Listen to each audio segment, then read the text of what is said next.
back from things like NATO.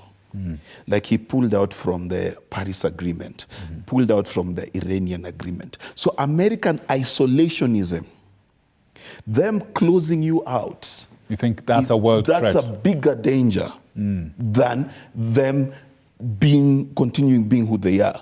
And if you listen to any analyst, and I do a lot of this work, if you listen to any security analyst, they'll tell you the biggest international threat, even to the war in Ukraine, is not that the United States does not have the military capacity to overcome Russia.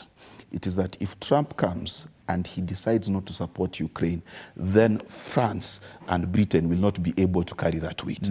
So if America is withdrawing, do you want it to withdraw with you or without? Very good question. And on that note, Mark, on the home stretch of this interview, let's bring it home. Listen, you're the president. You're coming back from the US on a high. Yes. What sort of political scenario are you coming to back at home? How do you think the Kenya Kwanza government is going to sell or communicate all the goodies that they've come with from the US?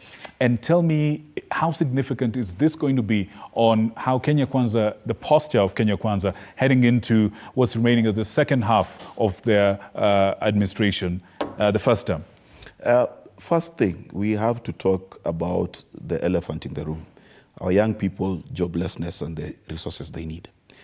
As soon as possible, those scholarships that are being offered, job opportunities that are being offered, investments in terms of Coca-Cola investing into Kenya, and all of those things need to start happening. The patience window for Kenyans is small. So you'll say these good things, celebrate them.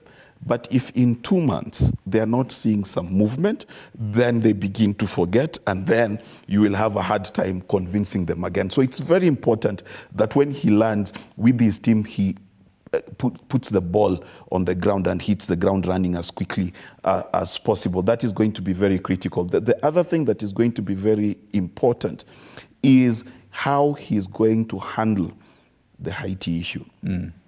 It is going to be in the news constantly. It is going to be monitored carefully, and every single thing that goes wrong will go back to, you went to have dinner.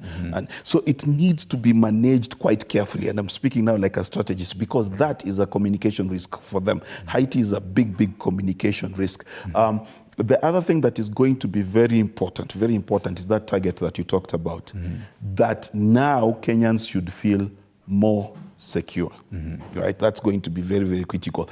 That Kenyans need to feel more secure in their streets, need to feel more secure in their border towns, and they have to feel like this particular aid that they've gotten is actually going to work. What is going to happen also politically is his detractors will have to ignore this trip. They will have to ignore it because there is very little to take away from it. And scoring 1 billion, and not necessarily in loans, investments and things like that, is a big thing. Hard to argue with. It's 2 billion, my friend, times 130 is 260 billion. That is a Eurobond. But now there's already questions about the cost of the trip, regardless of who financed it. There's also the kind of the juxtaposition of you're going over there to rub shoulders with the high and mighty. The JS teachers on strike. There's still a healthcare crisis. There's still problems in the Northwest. The economy is still in the tank. There's still people who are concerned about this Finance Act and so on and so on and so on. So how do you expect, what would you advise Kenya Kwanza to tackle? What posture? The posture they need to come with is that, one, Kenyans have forgotten about the 210 billion jet. Because today he's scored $1 billion, right? So he can be forgiven.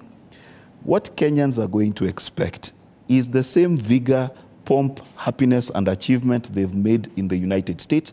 They need to come here and do the same thing.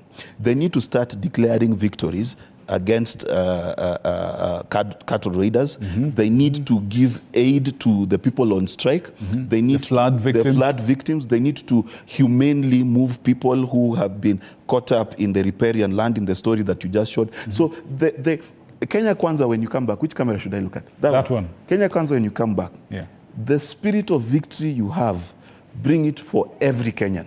We need to feel it whether we sell Mutumba, whether we live in Baringo, or we live in Githurai. That's what we need to feel. Absolutely. Now, Mark, just real quick in one sentence before I let you go. Yes. Mark, Yeah. Ricky G.